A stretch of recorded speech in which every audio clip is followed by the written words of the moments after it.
Ladies and gentlemen, Geri Petito. I'm not an addict, I'm just an ass. And in time, this too shall pass. I'm not an addict, I'm just an ass.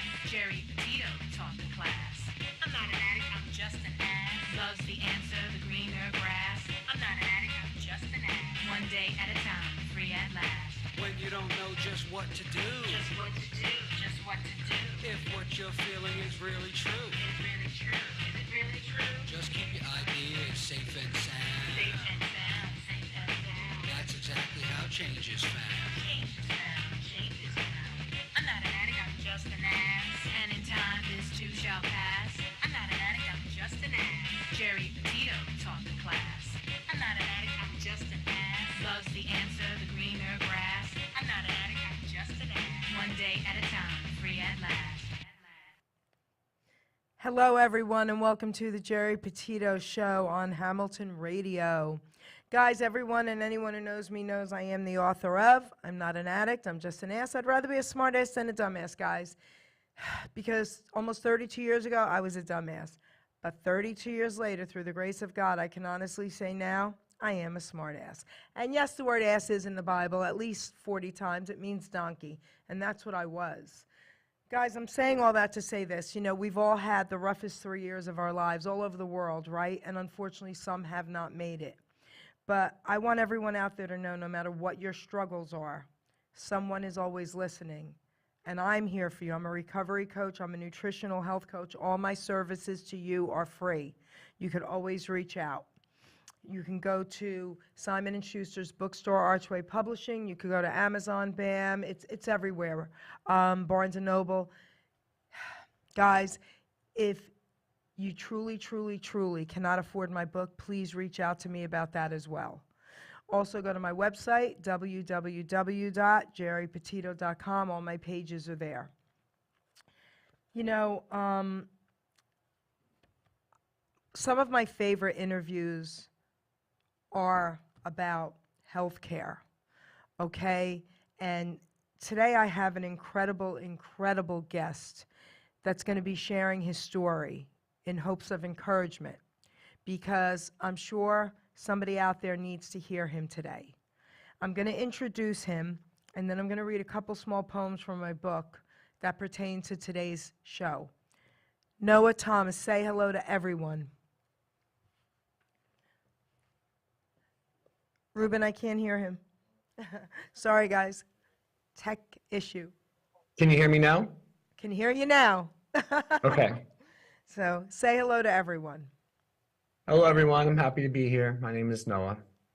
So before I read these two poems, I want to ask you a simple question. BignoKnow, as in big no, N-O, K-N-O-W, no. Just tell us what that is. I wish, Jerry, I wish that there was like a really deep, meaningful, thoughtful story behind it.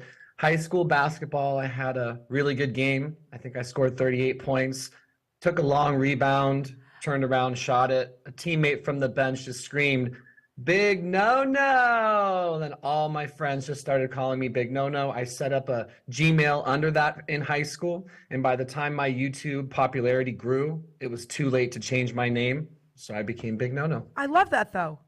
So wait, I have oh my gosh, before we get into this, because I didn't know you like basketball and all that. I loved it. Obsessed. Okay, so I loved it. My grandson, incredible basketball player, okay? He got to play oh my gosh, I can't believe this. My daughter took him to Florida, the biggest, most famous basketball player. What the heck is wrong with me? He got to play in his yard with his children. On Florida, like Miami? Yes. Dwayne Wade, LeBron James. LeBron, thank you. I can't believe that. He got to play with his kids on his court. Is that cool? That's cool. Very One last basketball story. So I was really good. I'm only 5'4", but back in the day, I was a good basketball player. I worked in a school system years ago, and all the little kids would say, Miss Geri, Miss Geri. I'd come into the school, and they would throw me to basketball. I'd play a little bit with them. Well, do you remember the Harlem Globetrotters? Of course, I went and saw them. Okay. Well, there's like new Harlem Globetrotters now. It's a new thing. Sure. So they brought them to the Robbinsville schools. So I walk in, and there are these two guys from this Harlem Globetrotter things, and the kids are yelling, Miss Geri, give her the ball, give her the ball. The one guy had to be 7'5", the other guy had to be 6'5". I'm 5'4". So he goes like this to me. And I'm like, okay, so they give me the ball. Me and the big guy go half court. I know he missed on purpose, absolutely. So he threw, it hit the rim, and that absolutely, missed on purpose. I'm praying. I'm going like this, Noah. All right, Lord, listen, please, please, I don't care if I never make another basket for the rest of my life. I have to make this one. It went right in, zoom. Everybody's going crazy, including the 6'5". And I'm going to him, you saw that, right? He missed it. You saw that. That's a good memory. I like that. So, no, what I would like to do first is just read a couple small poems from my book, and then we're going to talk about your story. Sounds good. Okay? All right, here we go. Sounds good. So this one is called Choose Wisely, because we all need to do that in life. A healthy outlook begins with you. A life fulfilled is up to you too. A healthy diet is where you start, but a healthy mind is a major part. Remove from your diet all sugar, my friend. All processed foods kill in the end. Try being vegan, or at least mostly greens. Veggies will heal even unhealthy genes. To get rid of toxins, niacin's the key. It will remove even cravings, flushing out needs to be. Sugar is a drug, your brain thinks it is. To get you real clean, go take my quiz. The real way to detox is not with a drug. It's through nutrition and also a hug. Your brain sure can heal, I promise you this. If you do a cleanse, the drug you won't miss. Nutrition's the key, do not be fooled. What these programs are teaching must be overruled. You're in charge of life choices you make. Keeping them healthy is your journey to take. Life is made of choices. We all must pick and choose. We need to be real careful when breaking all the rules. I'm not saying be boring or never have fun, but try to keep balance with the things you have done. Too much of anything may hurt you in the end. Try to maintain balance so not to lose a friend. Even the people with time you do spend, choose your friends wisely or you may lose in the end. The choices I made from when I was young have surely changed. My thoughts have now swung. So know your worth. Says it starts with me. You are the treasure and you own the key. So that's Choose Wisely. The next That's one, beautiful. Thank you. The next one is called Healthy Outlook. Mm-hmm. A healthy outlook begins with you. A life fulfilled is up to you too. A healthy diet is where you start, but a healthy mind is the major part. Your thoughts are wired to make you think, but what you do can make you sink. So keep all your thoughts uplifting and real. Feeding your mind crap will destroy how you feel. Music is said to define who you are. The kind you are listening to really matters by far. Upbeat and positive are the notes you should hear. Nothing with violence, or you'll live in fear. Music is a must for you to keep your joy, especially if it's Elvis, baby, because Elvis is my boy. So, I'm a firm believer that we all do have choices, and our mind is sometimes our biggest enemy. And Noah, I'm going to give you the mic now, and I would love for you to start telling your story. Well, thank you. I did like those poems, though. Oh. They had a fun bounciness to them, but they were actually very practical and thoughtful. So that was good. Thank you. Again, my name is Noah, and online people know me as BignoKnow. And for the last 10 years, I've been sharing my mental health journey and my life experience through depression, battles with an unhealthy relationship with alcohol, self-esteem problems, low testosterone problems, wins and losses. For whatever reason, and I'll detail it more, I became very vulnerable online in a time where it wasn't terribly common for men to express vulnerability, at least not in any way that was typical. It certainly happens, but as far as people online sharing their innermost fears and sensitivities and insecurities and failings, quite frankly, and character defects, I sort of came at it in a way that was refreshing, all but tragic to some people. and I'll talk a little bit about that. I want to make sure that my audio sounds still okay, Jerry. Is it It's still okay? perfect, perfect. Good. The only part of my childhood, I'm 35 years old. The only part of my childhood that I think is relevant to bring up, I always like to start it this way. I was born at a young age. And the part of my childhood that plays into the more lasting and I guess potentially damaging parts of my adulthood was a massive insecurity that there was something bad or wrong about me as a kid. It wasn't pervasive. I didn't obsess about it, but I usually, and as do a lot of people who flee from traditional wellness and go towards drugs, alcohol, sex, porn, sugar, anything to quell their insecurities. I looked for differences from other people as opposed to similarities. It took a long time for me to get a sense of who I was, like a lot of insecure kids. And as that plays into my story, I didn't know how to take care of myself emotionally as a kid. I didn't have traditional modeling in that regard. I have wonderful parents. They just both had long battles with drugs and alcohol as well.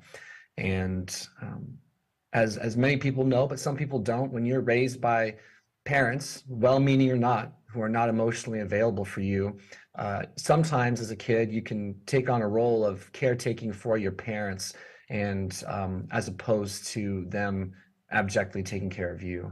And I think I fell into that role. My mom had multiple surgeries that put her in bed for months at a time. I think she had like 13 surgeries, one of which took 9 months to recover. They took the middle toe from both of her feet. They took the bones and they attached her jaw, which was falling apart from a drug she tried that failed, that gave her an eroding mandibular issue. And so this was happening when I was just a little kid, and she was constantly in and out of the hospital, constantly on opiates, constantly not doing well. My dad was constantly drinking. And as kids, we have to attach to our caregivers to survive.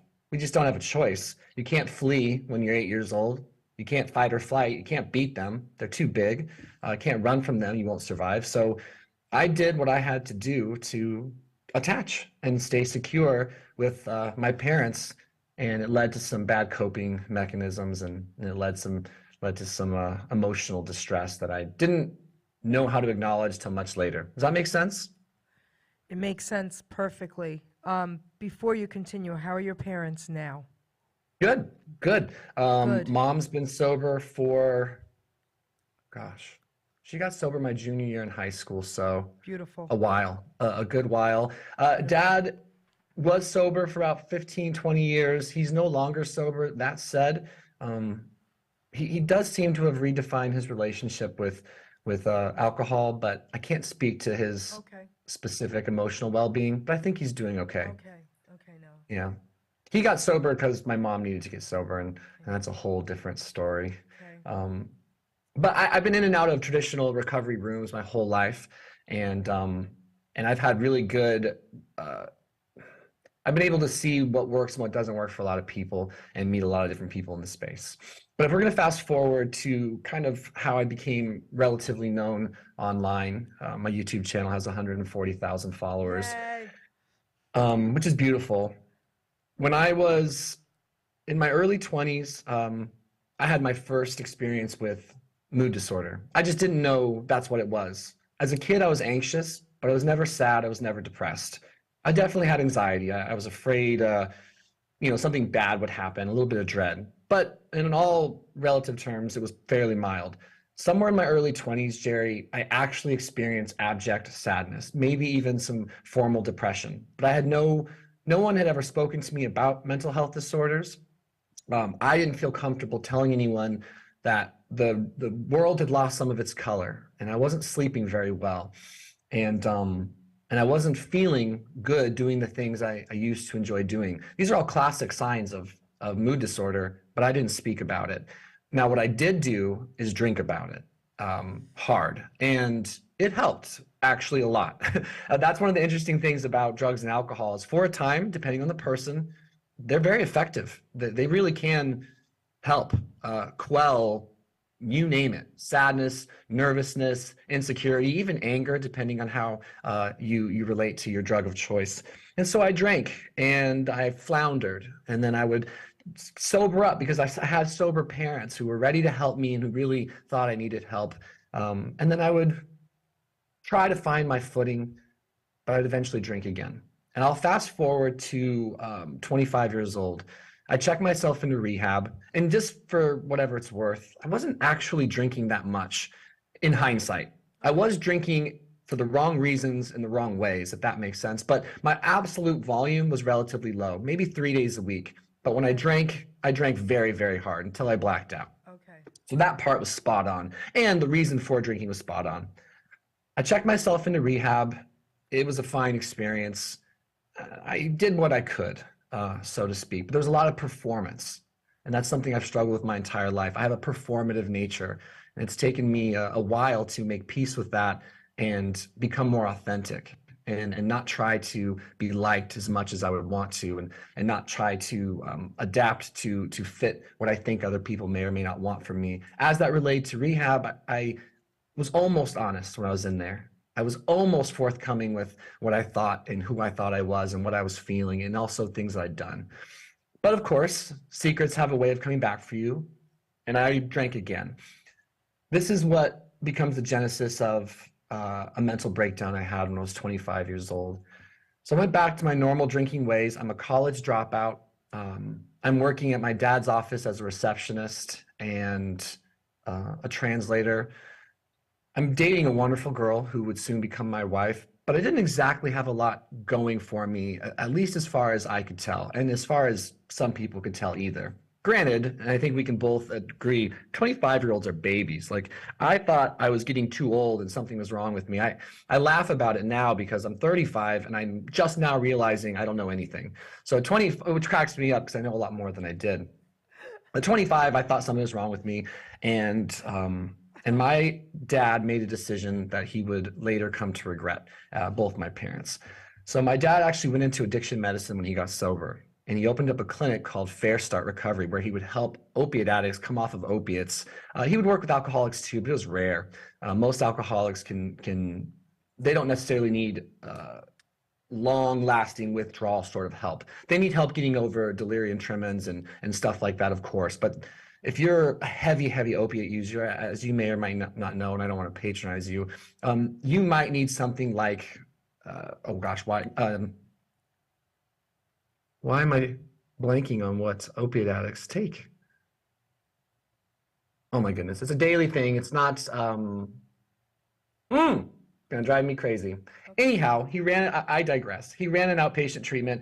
He had something though in his possession called naltrexone. Okay. Have you heard of that? Of course. Okay. Yes. Well, off-label use, naltrexone, can be used for people who are potentially alcoholics to help with cravings.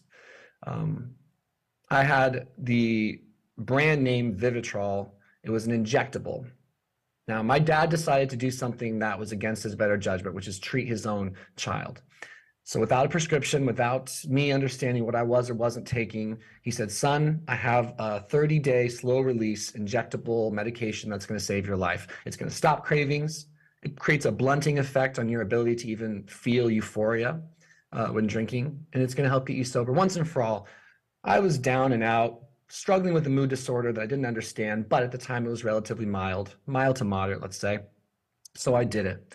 I'm 25. I'd never posted on YouTube. Geri, I had what was known as a paradoxical reaction to the generic naltrexone, but the brand name Vivitrol. My dad injected this massive syringe of medication into my thigh. And within 10 minutes, I had this glass-like pain roll over my vision. I instantly felt detached from my surroundings.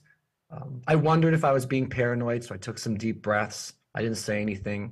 I started having massive diarrhea. I didn't say anything about that either. I suddenly didn't want to eat, and I felt an agitation and a frustration inside me that I'd never felt before. I was instantly thrown into something known as depersonalization, derealization. Do you know what that is, Geri? I sure do, kid. Okay. Well, it's a really scary place to be, and it haunts me to this day talking about it. I can feel a bit of a hormone dump just talking about it because it was very, very overwhelming, and I almost lost my life because of it. For those of you listening that don't have a sense of what depersonalization, derealization is, The best way I can describe it in tangible terms and relatable terms is imagine being up for 2 or 3 days without sleep, massively caffeinated to compensate, and maybe a little bit hungover as well, or withdrawing from whatever your drug of choice might be. I think those three things culminate to create a fairly relatable experience. It's not a good place to be. 3 days later, I had my first panic attack, and on those 3 days, or throughout those 3 days, I was getting increasingly sad, like genuine sadness that would soon become clinical depression. So I couldn't sleep. I suddenly couldn't eat. I was looking at my hands and not recognizing them. I was having suicidal thoughts for the first time in my entire life. I did not know what was wrong with me. I woke up one morning and I panicked, full-blown panic. And if you've ever panicked, you know it's awful. I mean, truly one of the most devastating things you can experience, particularly if you're young and you've never panicked before. Now, I have nothing but empathy for people that aren't in their teens or 20s who might still panic. But if you've panicked and made it through, you at least know you're going to make it through. My first panic attack lasted 5 to 10 minutes, very cliche, hyperventilating. I thought I was dying, chest beating through. A panic, by the way, makes depersonalization worse because you're having a hormone dump. And from that moment on, I went into a pure survival state. Pure survival state. In the first month after that, I lost 25 pounds because I couldn't eat. I just couldn't physically eat. So I was forcing little bits of food in my mouth, but I couldn't eat. I was relegated to childlike behavior, just sobbing and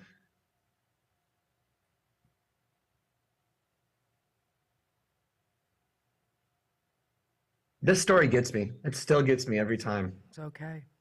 Yeah, it's definitely okay. It's interesting how it gets you though. It's 10 years later. Emotions.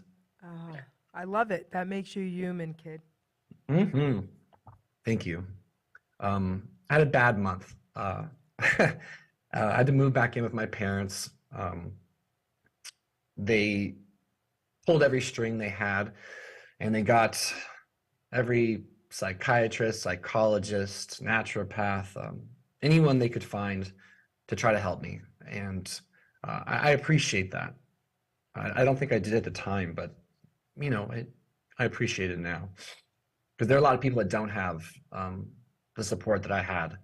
And it didn't change the discomfort I was in, but it did improve my chances of survival now that I think on it. They put me on every psych med you could imagine, every antipsychotic, every cocktail and blend, off-label use, on-label use, everything. And nothing worked, unfortunately. And they must have cycled me through 9 to 15 different medications, just trying to figure out what was going on. I became a shell of myself. It was very, very bizarre. It's almost hard to still believe. And I just went into survival mode. They got me into RTMS shock therapy, and that didn't work. And they wound up, I couldn't sleep for the first year of my breakdown, so to speak, a couple hours a night at Right. best. Right. And Seroquel, which is something they give people that have bipolar off-label, will put you to sleep. So thank God for that, and trazodone and all that other stuff. I want to fast forward now that I've painted a picture a year later. So a year later, I'm still living with my parents. I have to be supervised. I'm not doing well, genuinely not progressing. If 10 on the mood scale is you're on drugs, no one's ever a 10, and 1 is you're strapped to a bed in the hospital because you're about to kill yourself, I was probably living at a 2 or 3, which is way too low to stay for a long time. If anyone's ever had the flu, you know how uncomfortable it is to have a bad flu for a week. Well, being depressed as I was, anxious as I was, it hurts. It hurts your whole body. It's a strange thing that most people, well, hopefully most people won't ever have to quite experience, because we all experience a spectrum of sadness and anxiety and depression. But I was in a lot of pain, and I was convinced I was going to take my own life. I couldn't imagine going any longer. I used to be afraid of my own hands, Geri, because I was like, I don't know how, but these hands are just going to kill me. I used to imagine leaping in front of cars and just feeling this incredible, serene relief at the idea.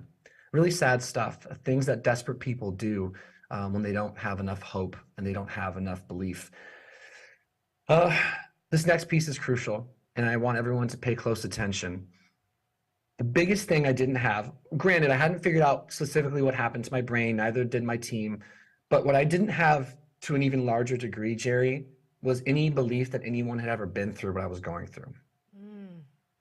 Truly. And I mean that with all sincerity. I did not believe a single person understood what I was going through, because no one told me anything that related to what I was going through. And I couldn't seem to find someone with the language. So I checked, well, my parents checked me into the psych ward, and I hung out there for a week, and I thought I would die in there. Very sad. But I read a book called When Going Through Hell, Don't Stop. It's a memoir by someone named Douglas Block. He's on YouTube as well, by the way. I helped him get started. He's a dear friend of mine. And he has quite a story. I read his book for whatever reason, and I related. And it helped save me. It didn't take away the pain, but I believed him. I don't know how, but I actually, for the first time, I was like, oh my God, like I'm not alone. It was that isolation and that loneliness that was just crippling me. I mean, truly crippling my soul, because if no one's ever been through what I'd been through in my mind, ignorant as I was, but that's what I thought, then I can't have any proof that I'll ever get better. I wasn't living, I was just surviving. Truly, I couldn't experience joy or comfort. I couldn't taste food yet, anything like that. It was the weirdest thing. I was still depersonalized. I would take ice cold showers to try to wake up my brain. But I read this book, I listened to what Doug had to say, and I related. And for the first time, I thought, maybe I won't die. Maybe I'll be okay. So I get out of there with a little bit of resolve to try again. And I think motivation and inspiration and enthusiasm is fleeting anyway, but it's extra fleeting when you're depressed or you're going through something hard. You certainly can't rely upon it, but I had a little bit. And I wound up going to my doctor, or I was up late at night watching some infomercial, and it said, men, do you struggle with energy, mood, libido? Oh, by the way, Geri, to be blunt, I'd had sex once in the previous year, and it was miserable. And I'd been with my then girlfriend, now wife, for 5 or 6 years, and we tried having sex one time, and I just tried for her, and I could barely maintain an erection. I was completely flaccid for a year. Still to this day? You mean like now present? No, now we're good to go. Oh, great. Okay, good. Okay. But for the breakdown, that's what it was like. Gotcha. So the infomercial was for men with hormone disorders. Again, I was on tons of psych meds. Nothing was helping. Treatment-resistant depression is what I was diagnosed with. Seeing a psychiatrist every couple days and going to groups and just surviving. Miserable way to live. I went to my primary care doctor and I said, is there any chance I have a hormone disorder? And he said no. He said, you're too young. There's no chance. I was 25, 26. And I said, okay. It's like, well, I have all the symptoms. I'm on all these meds. Nothing's working. Can we just test my blood? So they did, thankfully. It took a little bit of convincing. And the results were horrendously low. Absolutely. I want to share something with you real quick. Please. I don't like interrupting when you're talking. No. I want to You're share good. something with you. So I have a cousin who works in New York Hospital, and I've been on many medical tours all over the world, even Russia back when it was still communist, through Lenox Hill Hospital. And anyone listening, please hear me out. What he just said is vital. If any of these things are going on, I don't care what your doctors tell you, you have a hormonal imbalance. If you did not, this wouldn't be going on. I just had to say that, no, because, go ahead, continue. No, I see the passion in your eyes. Yeah. I can sense it in your body language, and you're right. I think, and this is my non-professional opinion, and I think it's important to give that disclaimer.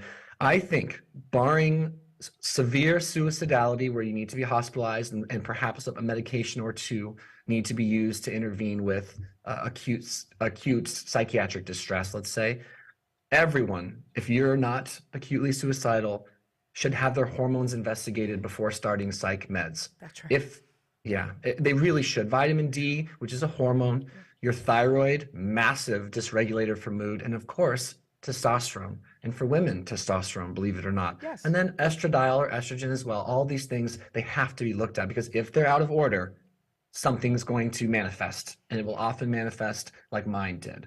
Now, I don't know what came first, the chicken or the egg, with how I was dysregulated. I don't know if, and no one knows this, if I already had low testosterone, and I wonder, before the breakdown, before the shot, but it's hypothesized that the shot shut down my pituitary function because my FSH, my LH, these are just the things that pre-mitigate testosterone, were gone, zero. And then my actual total testosterone, free testosterone, was low. And to give perspective, the average 25-year-old has about, I don't know, 700 nanograms per deciliter total. About. It's a spectrum. Okay. I had 100 total.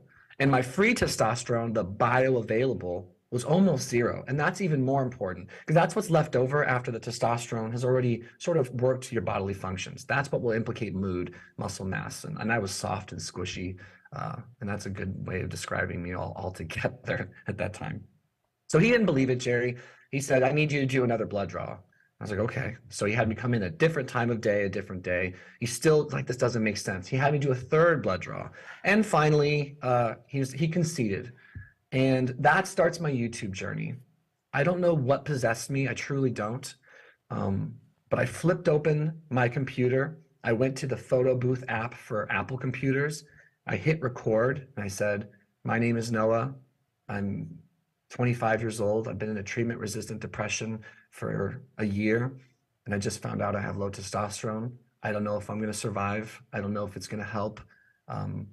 But in case I survive, maybe I'll make a video and maybe someone can reach out to me and talk to me.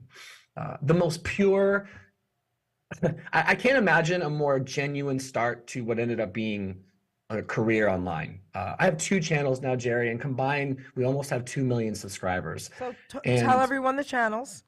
Oh, it's a BignoKnow, BignoKnow. You could search Noah Thomas as well. That's my channel. That's the channel that discusses what we're discussing. But at the same time, I started a channel with my dad as well. It's a pediatric channel. I begged him to let me do it because I still couldn't work and I couldn't sleep, but I wanted to have something to care about.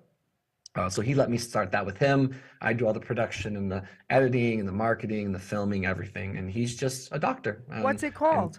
Dr. Paul, or Paul Thomas, MD. And it was he agreed to it begrudgingly, but I said, please, Dad, please, and he let me. That's a whole different story. That channel's very popular. Okay. But I made that video online, and I was so raw and so honest, and that ended up creating a trend of me updating every couple weeks the world, which was like 1 or 2 people at the time, how I was doing. And what was miraculous was that I started to get better once they started treating me with testosterone. Not right away, but I finally started to feel some life force back inside of me. I was hungry for the first time in like a year. It was the most bizarre thing, Geri. Before my brain came back around, my appetite came back and I started eating. I got a little bit fat, to be honest, which is okay, but I gained a fair bit of weight after being just rail thin.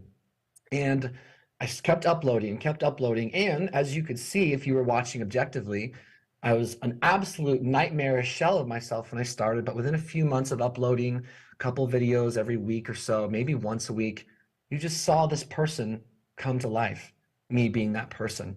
And people started responding and they started following, they started commenting. And I just kept sharing.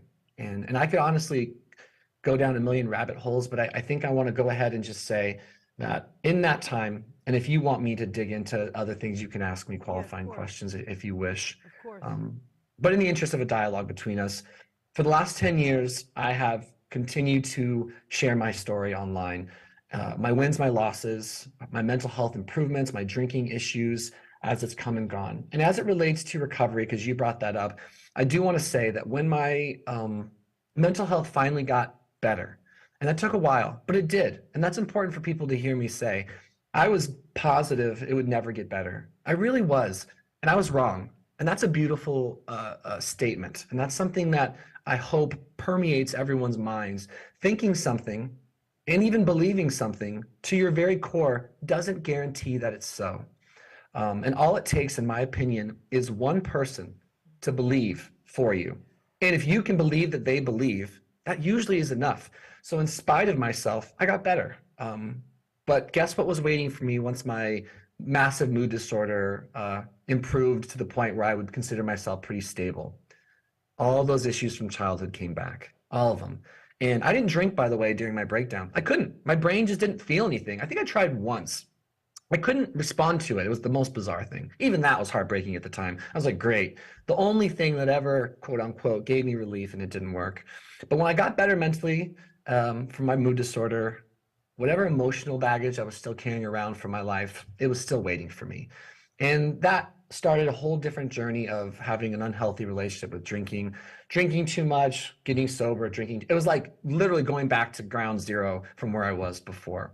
But throughout that journey, and some rehab and a lot of therapy. Oh my gosh, the therapy I've had. Thankful for it, but so much therapy. I finally started to heal a lot of my emotional wounds that has lent itself well to me not having a damaging and dangerous relationship with substance anymore. I was able to let go of certain labels. I was able to address some trauma. I was able to learn how to love myself. All of these things and hot buzzwords that we hear online, I really did do them. It took a lot of work.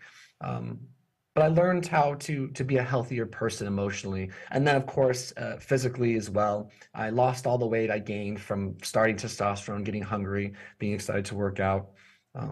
I learned how to be a better person, a better husband to my wife. And I'm still on a journey. But 10 years later, I run two very successful YouTube businesses. I own my own gym here in Hillsborough. I mentor people and talk to people all around the world. They just sign up for my YouTube page and they chat with me, and I see if I can't help them reality test and at least support them or give them resource. And I'm doing okay today. Not perfect, night and day better than before. And I think I'll probably, at least for now, stop there because I'm fairly comfortable talking at length. So I think 30 minutes in is a good time for me to, stop the story for now. But Okay, but I have questions. yes, and I'm here to chat. I just didn't want to Yes, not no, have no, a no. chance to have a dialogue with you. Everything that you've said, I can't resonate with a lot of it, but I can resonate with like the depersonalization stuff. I mean, people need to really understand. You almost feel like you're detached from yourself. You Yes. know? And I have a question for you because I think everyone out there needs to hear the answer to this. Okay.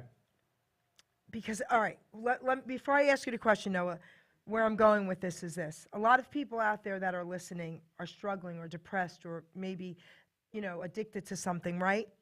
Yeah. And they're listening to you and they're saying, yeah, but, I can't, I just can't. Oh my God, right? Okay. Mm-hmm. Tell everyone, and all right, at that moment, when you made the decision to get better or to change and put the work in, because you said it took a lot of work, how were you able to? Let them hear how they're able to, if they're in a position right now where they feel like they're not able to. Yeah, I'd be happy to answer that question because the what you just explained there, it cripples a lot of people in a lot of different ways, well outside of abject sadness, well outside of feeling depressed, well outside of being hopeless. That cripples people in very basic ways. And the answer is you don't have to want to or feel like doing anything to get it done. And the next thing I would say, and this is probably the more practical thing to say, people need to, in my opinion, reframe what they think it means to start a journey or to try to do something that will better themselves. They have to reframe it completely to be something they're willing to do. So for the extremely depressed person, the win for that day might just be taking a shower. And if we could get ourselves as a society to count our wins in the same way that we scrutinize our perceived failures and losses, it'd be a lot easier to find a little bit of hope and a little bit of inspiration to try. And I think trying is enough, assuming you can survive what you're going through. That's where intervention can be a thing. It was for me.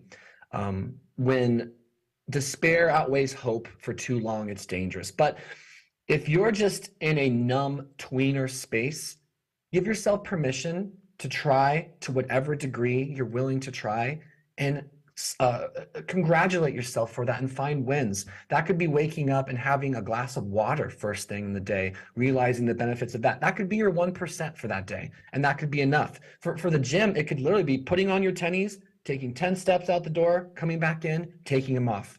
You just started your journey. If you're depressed and you don't know where to begin, it could just be you saying to someone you trust, I don't know what I'm doing, and I don't think I'm ever going to get better. That's you officially trying.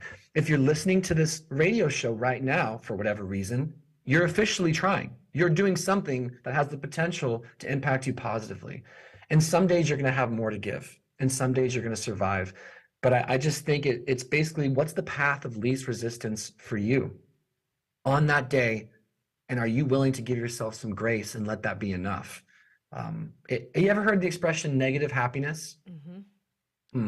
I wish I'd heard this sooner, but people, and I used to struggle with this. So when I say people, I'm talking about myself. I used to measure everything based on this idea of happiness, and it's a mistake.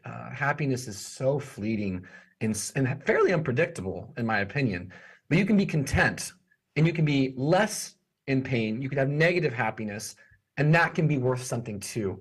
I think expectations are dangerous, maybe in general, but certainly when you're vulnerable and you're depressed, or you're overweight, or you're lonely, or you have horrible self-esteem. Expectations and death by comparison with other people is just devastating. So you need to understand that being less sad for a day is a win. Negative happiness, right? Doing one single thing and developing a habit with it, however simple, is a win. And then lastly, addressing negative self-talk without question. Non-negotiable detachment from that voice in your head that says something's bad or wrong about you. It's just not true. It's just not true, and it'll keep you immobile. I know that's long-winded, and I know there's a lot there. No, it's not long-winded. It's not long-winded. Yeah. They need to hear everything that you just said. All right, so for the last 10 years, you pretty much have been on this journey for 10 years now? That's correct? when I first hit record. 10 years ago, I uploaded my very first video. Okay, 10 years ago. I got it. All right, so now, for someone listening who's a family member of someone in that state, okay? A lot of times, because I'm a recovery coach as well, and I'll get messages from family members, and they'll say things like, Geri, I can't take it anymore. I just can't. I'm just ready to walk away. What can you say to family members, please? When it comes to someone who's not doing well for various Yes, reasons? and to give them some encouragement to not walk away. Well, this is a sensitive topic, and it's a relatively complicated one, depending on the person and how they're doing mentally and emotionally. Not the person who's sick, Yes, the support system. yes. If your cup isn't full, if your cup doesn't runneth over, you won't have anything to give. The biggest issue I see for support and for family and for friends is a lack of self-care and a lack of wellness and stability in their own lives to have the fortitude and the patience and the stability and the consistency to be there for someone who's really sick. It's very easy to show up for someone on an acute moment, in my opinion. A friend, a family member is in trouble, you can show up for them. If someone's going through something substantial and something that's going to take a long time, if you yourself, the family member, the friend, the significant other, if you're not healthy, it's going to show. Okay. You'll be exposed over time. Your emotional stability will be tested. Your resiliency will be tested. So what I'm trying to say, in my opinion, is that when someone you love is sick, the most important thing you can do is start really getting honest with yourself about how you can take better care, not of them, but of you. The healthier you are, truly, mentally, emotionally, physically, spiritually, the more consistent, the more resilient, the more available you're going to be to withstand stressful people. I was that stressful person, truly, truly was. I was like beside myself, Geri, for well over a year. And I had people who wanted to fix me who didn't like how long it was taking for me to get better. Okay. I don't judge them for that, but I see it more clearly for what it was. And if you have an issue, you, the support system, if you're not taking care of yourself and everyone knows what that issue is, that's the thing that's going to derail you from being able to be there in a way that you think you should be. Last thing I'll say about this, it is not your job to fix or make anyone feel better. That's just not your job. It's not true. It's your opportunity to be supportive, of course, to be nurturing, most importantly, to be consistent and to be there. But it's not your responsibility. It's not your actual job. And I think a reframing of wants versus needs is important. You want to be there for that person, and that's true. Needing to be there isn't true. Let it be a want, own that want, it's important to you, and then really learn how to take care of yourself. Because it's funny, we all, when things are going well, most of us are relatively comfortable taking shortcuts on the things that, keep us well, mentally, emotionally, spiritually, dietarily, or whatever. It's a little too late when shit hits the fan, pardon my language, and someone's really in trouble, to flip that switch. So take really good care of yourself first and foremost, and then figure out what you have to give and then give it consistently. I love what you said. I want to add something to that because we're going to talk about something after this show. I want to talk to you about something off the air. Okay. So what I want to share with everyone listening to what he just said is, of course, what he just said was spot on, okay? But keep something in mind that everyone needs to know they're not alone. Mm-hmm. And if you have someone very close to you that's struggling, at least give them that support. Sit there with them, okay? Watch a show with them. Just hold their hand, okay? And it might take too long, but just know that that alone can just be incredibly helpful to that person because nobody wants to feel alone. Yeah, and that's one of the universal problems with people in general, and certainly people that are in addiction or they're in depression, their anxiety, depersonalization, bipolar, schizophrenia, mood disorders in general. There's a very unrealistic bias towards this idea that you are alone. And it's a misnomer that leads a lot of people to early graves, unfortunately. No, when I wrote my book in 2016, I revised it in 2020, okay? But I have a folder that I've kept when I was in Princeton House for 30 days back then. I'll be 62, so I was 30 years old when I went into the rehab. And a friend of mine needed help a few years ago, called me in the middle of the night. I got her in Princeton House, and I went there the next day to see her, and I was holding my book, and that was the first time I ever went back to Princeton House. And they took a photo of me standing there holding my book, and, that's where I recovered. But I have a folder that I've kept, and when I wrote this book, I went through this folder from Princeton House. I had to write letters to myself. Of course. Okay? And similar to what you were saying. And I was crying, and I was sitting in my office saying, how was this me? How did I come from that to this? Yeah. But I did, and so did you. So it's the reason I'm saying that, guys, is it's possible for every and anyone listening that you can change, okay? You can better yourself, and it starts with you. Unfortunately, I know if you're in a state right now where you're bedridden or crying or saying it has to start with you, like Noah was saying, even if it's just getting up and walking outside and walking back in, whatever it takes, just do one little thing every day. And then maybe a week later you could add 2 little things. Start somewhere, right, Noah?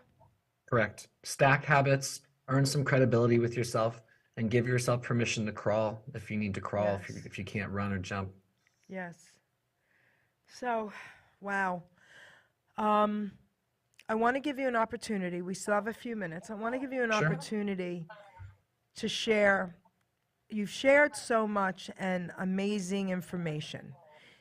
But I want to give you the opportunity now to tell everyone once again your websites, however they can, get in touch with you, look at you, read about you, see your YouTube channel, whatever, all that. But I also want to give you the opportunity to share a couple minutes of something incredible to give hope to these people. Something incredible to give hope to these people. Yes. Well, I appreciate that. Shall I start there? Start there, baby. What I think something incredible is that,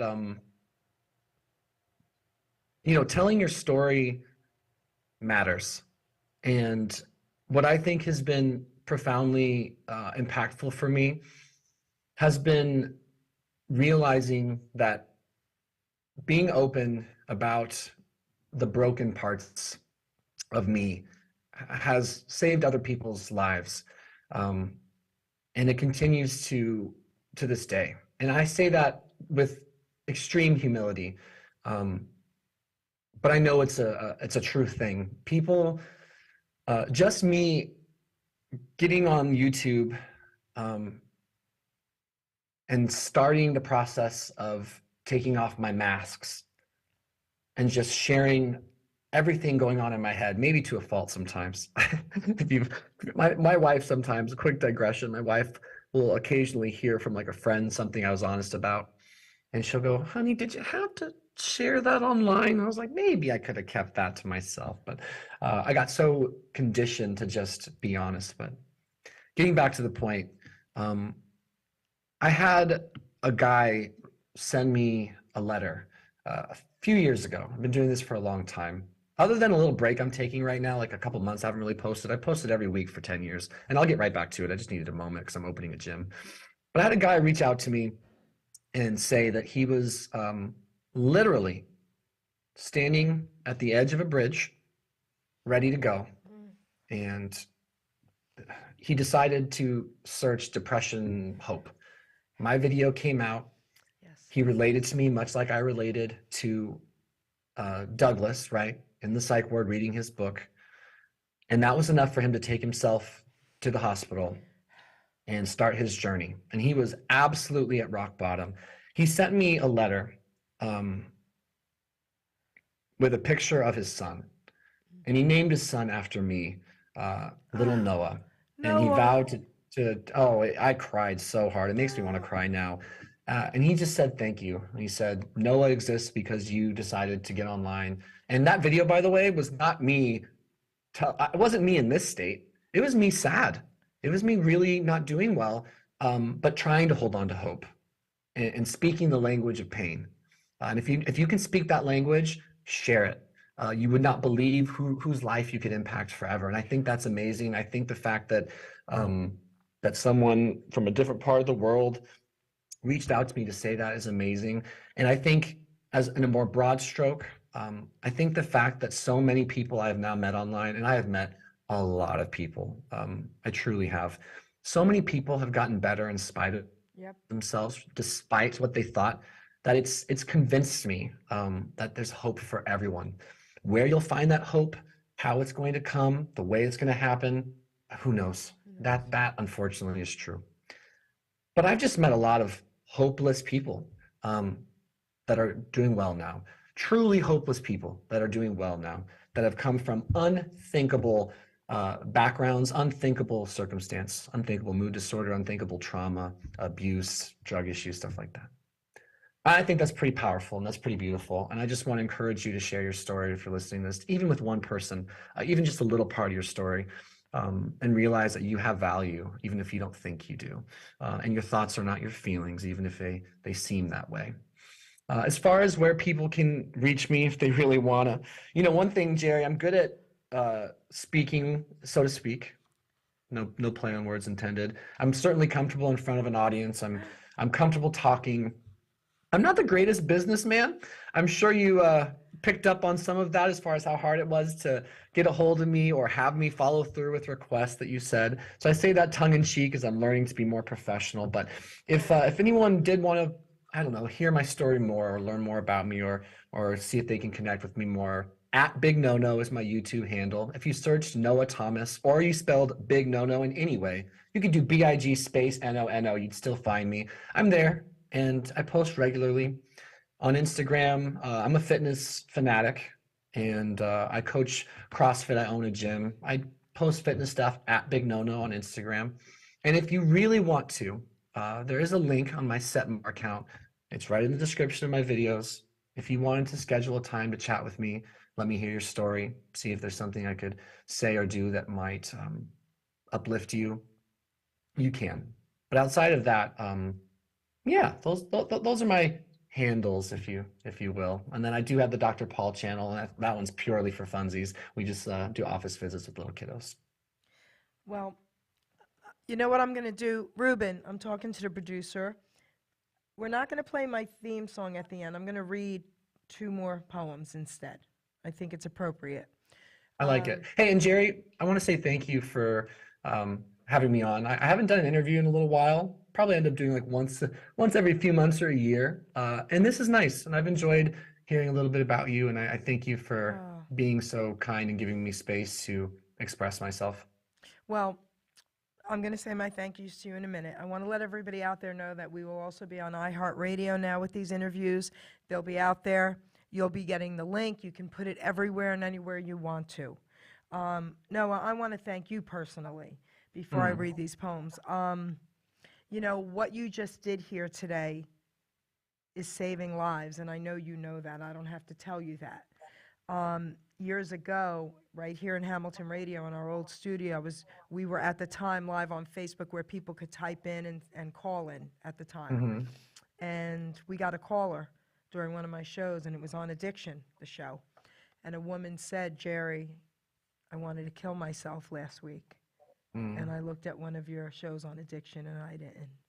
So I feel what you feel, but what I want to say about all that is it's God, because he's put us in a place where now he brought us out of something, and we're here to help others. We're here to lift them up out of something. And you're amazing, and you're young, and I want to thank you. You're not old. Is that what you just said? No, I said you're young, meaning what you're doing is incredible, because a lot of young people will relate to you. And I want to thank you for what you're doing. Never stop. And, you know, you're a godsend. So just keep in mind that you are so needed, Noah. And I thank you from the bottom of my heart, and for honoring me today with this incredible interview. So thank you, sweetheart. I return that thanks to you, and it's very kind of you. I received that. Thank you. I'm going to read 2 very important poems. One of them is called Put Down the Gun. And the gun, guys, could be anything that's any drug of choice. It could be anything that's hurting you. So it could be anything. Gambling, food, it could be anything. Put down the gun. I had to have this purple gun just in case my life was done. I kept it safe, locked in my room, because I was filled with gloom and doom. Yes, there were times that I just knew if I loaded it up what I could do, but I kept on hearing that gentle voice. Put down that gun. You have that choice. Life may seem hard at the end of the day, but that's when you need to really pray. Dear Father, I beg you to show me the truth. How can life be so bad when I'm only a youth? Get rid of that gun and go take a shower. Ask someone for help. You do have that power. Beautiful. Now, the last poem I'd like to read is Change Your Choice. Because a lot of people feel like they don't have choices, but I've proven they do, and so have you. So please, guys, really listen to this poem. I had a life-changing moment that I knew had to be. The only way to change things was to first start with me. So I looked in the mirror and woke up one day and thought to myself I needed to pray. So I asked God to change me, to help me stay strong, to clean up my mess, to right what's been wrong. I cleaned up my diet. I cleaned up my room. I cleaned up all habits with this old dirty broom. I kept going forward and never looked back. I refused to derail, stayed on the right track. I realized my worth and all that did matter through my selfish behavior, the lives I had shattered. I finally decided at 30 years old to stop abusing my body, my mind, heart, and soul. My life-changing choice that I had once made, almost 32 years now, guys, my debt has been paid. So you read all my thoughts on how to stay clean. It's all or nothing, my friend. There's no in between. To live or to die is a choice you must make. Your life is not worthless, and you're not a mistake. One day at a time is a slogan you've heard. It works if you work it while applying his word. For you to get healthy, for your mind not to fail, escaping reality will keep you in jail. With addictive behavior, sex, drugs, food, or money, substituting addictions, now isn't that funny? I'm not an addict, this too shall pass. I'm not an addict, I'm just an ass. May the good Lord bless and guide you guys. That's for you today, Noah. That's good. I love it. I relate to that. I want to thank you, and I love you, kid. All right, You're not thank a you. I love kid. you too. You're a good one. So we're going to be on iHeartRadio next week with this as well. It's going to be all over. Guys, please share this interview. You can help Yeah, save a life too. you might help someone, That's right. or you might help someone help someone. There you go. I love it. Thank you, Noah. Thank you. Okay. Okay, Ruben. It's a wrap.